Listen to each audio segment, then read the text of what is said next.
அமுதம் 24. என்ன 2 முறை பார்த்ததா சொன்னியே நயனி. 2வது மீட் எங்கே நடந்தது? எப்போ பார்த்த? என்றான் Abhay Srivatsan. Abhay, are you serious? ஏன், நான் தெரிஞ்சுக்க கூடாதா? தெரிஞ்சுக்கலாம், பட் நான் எவ்வளோ சீரியஸான விஷயம் சொல்லிட்டு இருக்கேன். அதை பற்றி எதுவும் பேசாமல் அடுத்த மீட் பற்றி கேட்குறது கொஞ்சம் சர்ப்ரைசிங்காக இருந்தது என்ற நயனிக்கு அவன் பேச்சு நிச்சயம் ஆச்சரியம்தான்.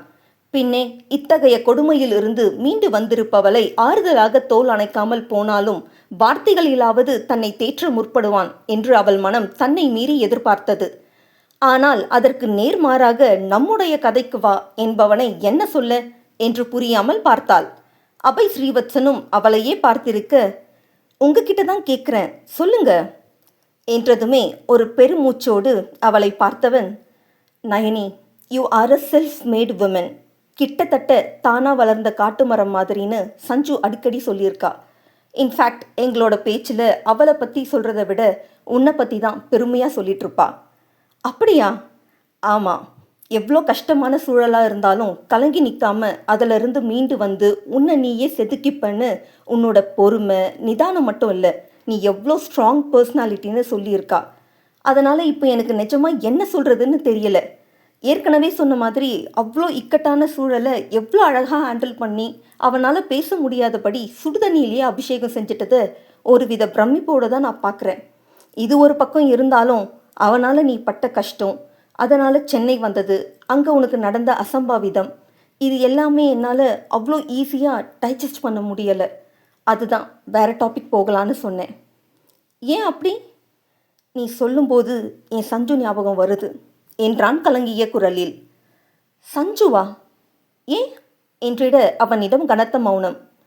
சொல்லுங்க அபய், ஏன் உங்களுக்கு அவளோட ஞாபகம் வருது? அன்னைக்கு கடவுளாக பார்த்து என்னை அனுப்பினதா சொன்னியே, அது எந்த அளவு நிஜம்னு எனக்கு தெரியாது. ஆனால் உன்னை காப்பாற்ற நான் வந்த மாதிரி என் சஞ்சுவை காப்பாற்ற என்னால் போக முடியலையே என்றவனின் ஆதங்கம் கோபமாக உருமாற கையில் இருந்த ரிமோட்டை தூக்கி சுவரில் அடித்தான். அது சில்லு சில்லாக நொறுங்கவும், Abhay please control yourself என்றாள் நயனிகா. அப்போதும் அவன் ஆத்திரம் அடங்க மறுக்க தலையை பிடித்து கொண்டவனிடமிருந்து அப்படி ஒரு கதறல் வெளியேறியது. அதை கண்டு நயனிகாவே பயந்து போனாள். Abhay, don't get emotional, please calm down என்று அவன் தோள்களை பிடிக்க, என் சஞ்சுவுக்கு இதை விட மோசமாக அந்த வேனில் நடந்தது நயனி. அப்போ அந்த இடத்துல யாருமே அவளை காப்பாற்ற வராமல் போயிட்டாங்களே என்று கண்ணீரோடு சொன்னவன் வேகமாக எழுந்து கொள்ள எங்கே தன்னை காயப்படுத்தி கொள்வானோ என்று பதறி போனாள் நயனிகா. அபய் அடுத்த அடி எடுத்து வைக்கும் முன்னமே அவனை கட்டிக்கொண்டு நகர விடாமல் செய்திருந்தாள் நயனிகா. என்னை விடு நயனி, நான் எல்லாம் அன்னைக்கு என் சஞ்சு துடிச்சிட்டு இருந்தப்போ நான் கோவாவில் கல்யாணத்தை செலிப்ரேட் பண்ணிட்டு இருந்ததை நினச்சா எனக்கே அருவெறுப்பாக இருக்குது என்றவனை கட்டுப்படுத்துவது அவளுக்கு பெரும்பாடாகி போனது. அவளுக்கு ஆபத்துன்னு உங்களுக்கு எப்படிங்க தெரியும்? எதுக்கு உங்களுக்கு இந்த கில்ட்? அப்படி பார்க்க போனால் அன்னைக்கு நேரத்தோட ஹாஸ்டலுக்கு வராமல் போன நானுமே தானே தப்பு. தயவு செஞ்சு கண்டதையும் யோசிக்காதீங்க அபய், அது உங்களோட மனநிலையை இன்னும் மோசமாக்கும். Accept the truth, that will help you to heal soon. நீங்கள் நிஜத்தை ஏற்றுக்கிட்டாலே உங்களோட வலி சீக்கிரம் மட்டுப்படும் என்றவளின் அணைப்பிலிருந்து திமிர முற்பட்டவனை இழுத்து வந்து மெத்தையில் அமர்த்தியவள் மீண்டும் அவனை கட்டிக்கொண்டு, ப்ளீஸ் காம் டவுன் அபய், நான் இனி அந்த பேச்சு எடுக்கலை என்றவள் அவனை தன் நெஞ்சோடு அணைத்து கொண்டு முதுகை வருடி கொடுக்க அவன் அழுகை மெல்ல குறைந்து அவள் கட்டுக்குள் வந்திருந்தான் அபய் ஸ்ரீவத்சன். மேலும் பல நிமிடங்களுக்கு பிறகு அவன் இருக்கும் நிலையை உணர்ந்தவன் சாரி என்றபடி அவளிடமிருந்து விலகினான். அவன் உணர்வை புரிந்து கொண்டவளாக, இட்ஸ் ஓகே, லஞ்ச் டைம் ஆயிடுச்சு, நான் 2 பேருக்கும் போய் சாப்பாடு எடுத்துகிட்டு வரேன் என்று கீழே சென்றாள். மேலும் சில நிமிடங்கள் கழித்து நயனிகா உணவோடு வர அவன் முகம் இப்போது சற்று தெளிந்திருந்தது. ரொம்ப எமோஷனல் ஆகிட்டீங்க அபய் என்று புன்னகையோடு சொன்னவள் அவன் எதிரில் அமர்ந்தாள். ஆமாம் என்றவன் விழிகள் நன்கு சிவந்திருந்தது. நிச்சயமாக அக்செப்ட் பண்ணுறது கொஞ்சம் இல்லை, ரொம்பவே கஷ்டம்தான். எனக்குமே ரொம்ப நாள் எடுத்தது. ஐ கேன் அண்டர்ஸ்டாண்ட், பட் அதிலிருந்து முடிஞ்ச வரைக்கும் சீக்கிரம் வெளியில் வாங்க. நீங்கள் இப்படி இருக்கிறது நிச்சயமாக சஞ்சுவுக்கு சந்தோஷத்தையோ நிம்மதியையோ கொடுக்காது. அவள் நம்ம கூட இல்லாமல் போயிட்டாலும் இங்கே தான் எங்கேயோ நம்ம வாழ போகிற சந்தோஷமான வாழ்க்கையை பார்க்க காத்திருக்கிற மாதிரி எனக்கு தோணும். இறந்த காலத்தில் இருக்கிற சஞ்சுவை விட்டுட்டு எதிர்காலத்தில் வரப்போகும் சஞ்சுவை பற்றி யோசிங்க. இப்போ முதல்ல சாப்பிடுங்க என்று உணவை பரிமாறினாள். இப்போவே சாப்பிடணுமா நயனி? எனக்கு பசி இல்லை என்றவனுக்கு துக்கம் தொண்டை வரை அடைத்து நின்றது. ஓவென்று கத்தி அழ வேண்டும் போல அத்தனை அழுத்தத்தோடு இருந்தான். சாப்பிட்டு தான் ஆகணும் அபை, டேப்லெட்ஸ் போடணுமே என்று உணவை கொடுக்க அபை எந்த கேள்வியும் கேட்கவில்லை. அவன் சாப்பிட்டு முடிக்கவும் தானும் நயனிகா உணவை முடிக்க, இப்போ சொல்லலாமே, அடுத்து என்னை எங்கே எப்போ பார்த்தேன்னு என்றான் ஸ்ரீவத்சன். இல்லை வேண்டாம், அதுவும் ஒன்றும் அவ்வளோ பிளஸ்ஸிங்கான சுச்சுவேஷன் கிடையாது. ஸோ வேண்டாமே. பரவாயில்ல சொல்லு நயனி, எனக்கு ஒரு சேஞ்ச் வேணும், எங்கேஜாக இருக்கணும், இல்லைனா மனசு திரும்ப திரும்ப அதே ஞாபகத்தில். ப்ளீஸ் ஹெல்ப் மீ என்றிட ஒரு பெருமூச்சோடு அவன் எதிரில் அமர்ந்தவள், நான் செகண்ட் டைம் உங்களை பார்த்தது உங்களோட காலேஜில் என்றாள். வாட்? என்னோட காலேஜ்லையா? நீ எப்படி அங்கேயா படித்த? இல்லை, நான் அப்போ +2 படிச்சுட்டு இருந்தேன். உங்களுக்கு தெரியுமான்னு தெரியல, நான் ஒரு கிளாசிக்கல் டான்ஸர். தெரியும், சஞ்சு சொல்லியிருக்கா. அவள் வெஸ்டர்ன், நீ கிளாசிக்கல் தானே?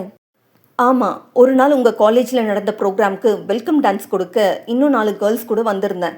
அப்போ வாஷ்ரூம் எங்கன்னு தெரியாமல் தேடிட்டு போன போது தான் உங்களை பார்த்தேன். நீ தனியாவா வந்த? உன்னோடு வந்தவங்கெல்லாம் எங்கே போனாங்க? அவங்க ஸ்கூல் முடிச்சுட்டு உங்கள் காலேஜில் தான் ஜாயின் பண்ண இருந்தாங்க. ஸோ அவங்க ஃப்ரெண்ட்ஸை பார்க்குறதுக்காக போயிட்டாங்க. அதனால தான் நான் தனியாக வந்தேன். நீங்கள் யாரோ சில பசங்க கூட சண்டை போட்டுட்டு இருந்தீங்க. அப்போ அந்த வழியாக போன என் மேலே அந்த பசங்க அடித்த பால் வந்து விழுந்துடுச்சு. மற்றவங்க எல்லாரும் அவங்கள துரத்திட்டு போன போது நீங்கள் தான் எனக்கு அடிப்பட்டதை தெரிஞ்சுக்கிட்டு என்கிட்ட வந்தீங்க. அப்போ தான் நான் உங்களை 2வது முறையாக பக்கத்தில் சந்தித்தது. பட் உங்களுக்கு என்ன அடையாளம் தெரியலை. அப்போ நீ என்கிட்ட பேசுனியா நயனி? பேசினேனே. நீங்கள் தான் எனக்கு கட்டு போட்டு பக்கத்தில் இருந்த கிளினிக் கூட்டிகிட்டு போனீங்க. ஆனால் உங்களுக்கு என்ன அடையாளம் தெரியல. ஒரு வேளை மேக்கப் போட்டிருந்ததால் இருக்குமோன்னு நானே முடிவு பண்ணினேன். ஆனால் உங்களுக்கு சென்னை இன்சிடெண்ட் ஞாபகம் இருக்குதானே? இருக்கு. ஆனால் உன்னோட முகம்தான் மறந்துருச்சு. இன்ஃபேக்ட் உன்னை ஹாஸ்பிட்டல் கூட்டிகிட்டு போனதும் என்னோட நினைவில் இருக்குது. பட் நீ சொன்ன மாதிரி டான்ஸ் மேக்கப் போட்ட முகம்தான் ஞாபகம் இருக்குது. அது நீதான்னு நம்புறது கொஞ்சம் கஷ்டம். அவ்வளோ வித்தியாசம் என்றான் சன்ன சிரிப்போடு. தினம் எத்தனையோ பேரை பார்க்குறோம், எல்லாரையுமா ஞாபகம் வச்சுக்கிறோம். அதோட என்னை பார்த்து 2 வருஷத்துக்கு மேலவாவது இருந்திருக்கோம். எப்படி என்னை நினைவில் வச்சுருக்க முடியும்? ஆனால் 1க்கு 2 முறை காப்பாற்றின உங்களை என்னால் மறக்க முடியல. ஆல்ரெடி உங்களை எனக்கு ரொம்ப பிடிக்கும். அதுவும் இந்த இன்சிடெண்ட்டுக்கு அப்புறமா அந்த வயசில் எனக்கு இருந்த ஃபீலுக்கு க்ரஷ், இன்ஃபேக்சுவேஷன்னு எப்படினாலும் பேர் வச்சுக்கலாம். ஆனால் ஏதோ ஒரு விதத்தில் நீங்கள் என்கிட்ட தாக்கத்தை ஏற்படுத்திட்டீங்க. இது காதல் தானான்னு நானே பலமுறை என்னை கேட்டுக்கிட்டேன். என்ன ஒன்று, உங்ககிட்ட பேசுகிற தைரியம்தான் அப்போ எனக்கு சுத்தமாக இல்லாமல் போயிடுச்சு. காலேஜ் படிக்கும்போதும் மறக்க முடியாமல் அடிக்கடி என் மனசு உங்களை தேடும் தெரியுமா? அப்போதான் எனக்கு இது நிச்சயமாக காதல்னு புரிஞ்சது. பட் என்னோடய ஃபேமிலி சுச்சுவேஷன் உங்ககிட்ட நேரடியாக பேச தைரியம் கொடுக்கல. அதனால் அப்படியே தள்ளி போட்டுட்டு இருந்தேன். ஏன்? நான் ஸ்கூல் படிக்கும்போதோ இல்லை காலேஜ் படிக்கும்போதோ ப்ரப்போஸ் பண்ணியிருந்தா அது ஒர்க் அவுட் ஆகியிருக்குமான்னு சொல்ல முடியாது. பட் காலேஜ் முடித்து எனக்குன்னு ஒரு வேலை, என்னுடைய சுய அடையாளம், சுய சம்பாத்தியம் இருக்கும். அப்போ பேசிக்கலான்னு நினச்சிருந்தேன். அப்படி என்னோட காதலை சொல்கிறப்போ என் ஃபேமிலி தொட்டு மற்ற எதையும் மைண்ட் பண்ணிக்காமல் என்னை மேரேஜ் பண்ணிக்க வாய்ப்பு இருக்குன்னு நினச்சேன். பட் எல்லாமே எனக்கு பேக் ஃபயர் ஆகிடுச்சு. நாங்கள் பிஜி வந்து சேர்ந்தபோது சஞ்சுவுக்கு ப்ரப்போஸ் பண்ணிட்டீங்க. அவ்வளோதான், என்னோட காதலுக்கு மூடு விழா நடத்திட்டு லைஃப்பை பார்க்க ஆரம்பிச்சிட்டேன் என்று தோள்களை குலுக்கியபடி சொன்னவளை வியப்போடு பார்த்திருந்தான். அடுத்து வந்த நாட்களில் முழு ஓய்வு மற்றும் நயனியின் கவனிப்பில் விரைவாகவே அபய் ஸ்ரீவத்சன் குணமடைந்திருந்தான். இத்தனை நாட்களில் இருவருக்கும் இடையிலான இணக்கமும் அதிகரித்திருந்தது. உரிமையோடு நயனி செய்யும் எதையும் அபய் மறுப்பதில்லை. முடிந்தவரை அவளோடு நேரம் செலவிடவே அவன் மனம் விழைந்தது. அதற்கு அவனுக்கு பெரிதாக காரணம் தேட தோன்றவில்லை. பின்னே இருவரும் சேர்ந்திருந்தாலே பெரும்பாலான அவர்களின் பேச்சில் சஞ்சுவே நிறைந்திருப்பாள். ஏனோ அவளுடனான இனிய நினைவுகளை பகிர்வதன் மூலம் காயம்பட்ட இதயத்தை ஆற்ற முனைந்திருந்தான் அபய். நயனியுமே அதை புரிந்து கொண்டு சஞ்சுவுடனான அவள் இனிய நினைவுகளை பகிர்ந்து அவன் மீள உதவி புரிந்தாள். அன்று அபய் கல்லூரிக்கு கிளம்புகிறேன் என்றபோது அவனை வெளியே செல்ல அனுமதிக்காத நயனி, இன்னும் 2 நாள் ரெஸ்ட் எடுத்துட்டு கிளம்புங்க என்று சொல்லி அவள் மட்டும் கல்லூரிக்கு கிளம்ப தயாரானாள். கிளம்புகிறேன் என்று சொல்லிவிட்டாலே தவிர்த்து நயனிக்கு அவனை தனியே விட்டு செல்ல மனம் இல்லை. நீங்கள் சமாளிச்சுப்பீங்க தானே அபய்? நேரத்துக்கு சாப்பிட்டு டேப்லெட் போடணும். டாக்டர் சொன்ன எக்ஸசைஸ் மறக்காமல் செய்யணும். அதிகமாக நடக்க வேண்டாம். என்று அவனுக்கான அறிவுரைகளை சொல்ல, நான் என்ன குழந்தையா இத்தனை முறை ஞாபகப்படுத்துற என்று புன்னகைத்தவன், ஏற்கனவே 1 வீக் லீவ் போட்டுட்டேன் Nayani. I am okay now, நான் மேனேஜ் பண்ணிக்கிறேன், நீ கிளம்பு என்று அபய் உறுதி அளித்த பிறகுதான் கிளம்பினாள். அன்று மாலை நயனிகா வீடு வந்தபோது அங்கு சேதுராமனும் தனலட்சுமியும் அவளுக்காக காத்திருந்தனர். எப்பம்மா வந்தீங்க என்று புன்னகையோடு தாயை மட்டும் வரவேற்று நலம் விசாரித்தாள் நயனிகா வர்ஷி. இப்போதான் வந்தோம் வர்ஷிமா, நிதிஷாவோட கல்யாண பத்திரிக்கை கொடுக்கணுமே, ஆனால் எங்கே மாப்பிள்ளையும் உன் மாமனாரையும் காணோம். மா, அவர் ரெஸ்ட் எடுத்துட்டு இருப்பாரு, இருங்க நான் போய் கூட்டிட்டு வரேன் என்று மேலே செல்ல அங்கே அபய் சஞ்சு எழுதிய கடிதத்தை நெஞ்சோடு அணைத்து கொண்டு கண்ணீரோடு அமர்ந்திருந்தான். கண்களை மூடி இருந்தவன் மறக்க நினைக்கும் நினைவுகள் அவ்வப்போது அவனை ஆட்கொண்டு வதைக்க மீள முடியாமல் தத்தளித்து கொண்டிருக்கிறான்.